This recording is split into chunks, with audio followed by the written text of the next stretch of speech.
அம்மா பாக்கி அந்த ரயிலும் பள்ளி வேணும் மோதி பிள்ளைங்க இறந்துட்டு பாத்தீங்களா? ஆமாங்களப்பா, நல்ல வேலை நிறைய பிள்ளைங்க இல்லை. ஆமா, 4-5 பிள்ளைங்களா என்னமோ இருந்திருக்காங்க. 3 குழந்தைங்க இறந்துருக்காங்க. அந்த வேன் டிரைவர் ஐசியூல இருக்காராமா. ஏன்னா அந்த கேட் கீப்பரு தூங்கிட்டு இருந்திருக்காங்க. அதுதான் சொல்றாங்க மெயினா. இன்னும் முழு தகவல் என்னன்னு தெரியல. அதாவது ட்ரெயின் வருது இல்லையா, என்ன சொல்றாங்கன்னா அந்த இப்படி சுத்தி அந்த கேட்டை இறக்கிட்டு அந்த லீவரை பிடிச்சு இழுத்து லாக் பண்ணாதான் சிக்னலே விழுகுமா. அந்த சிக்னல் கிடைச்சாதானே ட்ரெயின் போகும். எப்படி அந்த கேட் திறந்திருக்கும் போது எப்படி சிக்னல் விழுந்திருக்கும், எப்படி ட்ரெயின் வந்துச்சுன்னு ஒரு கொஸ்டின் கேக்குறாங்க. என்ன அப்போ அந்த ரயில்வே துறையே மொத்தமாவே வந்து அப்படிங்கிற ஒரு இது இருக்கு. ஆனா டிரைவர் தூங்கிட்டு இருந்திருக்கிறாங்க. என்னைய வந்து வேன் டிரைவர் தான் வந்து திறந்து விட சொன்னாங்க, அதான் நான் திறந்தேங்கிறான். போறவங்க வரவங்க எல்லாம் ரயில் வர நேரத்துக்கு திறந்து விட சொன்னா திறந்து விடுறதா இவன் வேலையா? வரக்கூடாது அப்படின்னு நிறுத்துறதுதான் அவனோட வேலை. இவன் பேசுறது அவனுக்கு புரியல, அவன் பேசுறது இவனுக்கு புரியல. அந்தந்த இடத்துல அந்தந்த மொழி தெரிஞ்ச ஆளுங்க வேலைக்கு போறதா சரி.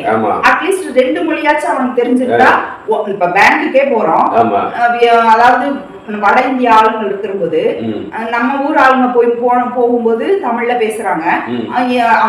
அவங்களுக்கு தமிழ் தெரியலன்னு போது ஏதோ 1-2 வார்த்தையாவது பக்கத்துல இருக்கிறவங்க துணையோட கூட தெரியாதவங்க இங்கிலீஷ்ல கேட்கறாங்க. அவங்களுக்கு இங்கிலீஷும் தெரியல, தமிழும் தெரியல. அந்த மாதிரி இடத்துல கொண்டு வந்து வேலைக்கு விடுறாங்க.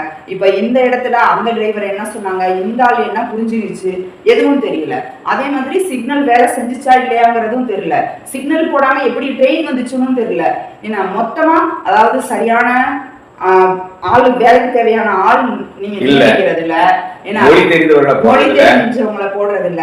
அது மாதிரி பாதுகாப்புக்கு வேண்டிய அந்த கவச்சு அப்படின்லாம் சொல்றாங்கல்ல, மோசமான ஒரு சூழ்நிலை அந்த இடத்துல இருக்குதுன்னா பாதுகாப்புக்கு பில்லடியுமா, அந்த எல்லாத்துலயும் வச்சிருக்கிறாங்கன்னு தெரியல.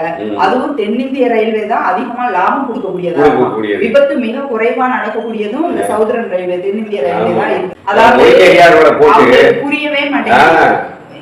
பெரிய எக்ஸாம் அதெல்லாம் சொல்றாங்களே, எப்படி வந்து வெறும் ஒரு மொழி தெரிஞ்சவங்க எல்லாத்துலயும் பாஸ் பண்ணி எல்லா இடத்துலயும் இருக்கிறாங்க. இங்க நம்ம 2 மொழி படிச்சு தெரிஞ்சாலும் நம்மளால ஏன் பாஸ் பண்ண முடியல, அது தெரியல. இந்திக்காரங்க வந்து தமிழ்ல 25 வாங்கினதெல்லாம் கிடக்குது. இந்த மாதிரி எல்லாம் இருக்கு. ரொம்ப மோசமான இதுதான் மத்திய அரசு பணியாளர் தேர்வு. இது இல்ல, இந்த மாதிரி குழப்பத்துல சாதாரணமா இருக்கிற மக்கள் தானே பாதிக்கப்படுறாங்க. இப்ப இந்த குழந்தைங்க உயிரை எதை வச்சு மீட்டெடுக்க முடியும்? இல்ல, எல்லா இடத்துலயும் அந்தந்த ஊர்ல படிச்சவங்கள அந்தந்த வேலைக்கு போடுங்கப்பா. இல்ல அந்த வேற ஊருக்கு போறாங்கன்னா அந்த மொழியை கத்துக்கிட்டாங்க.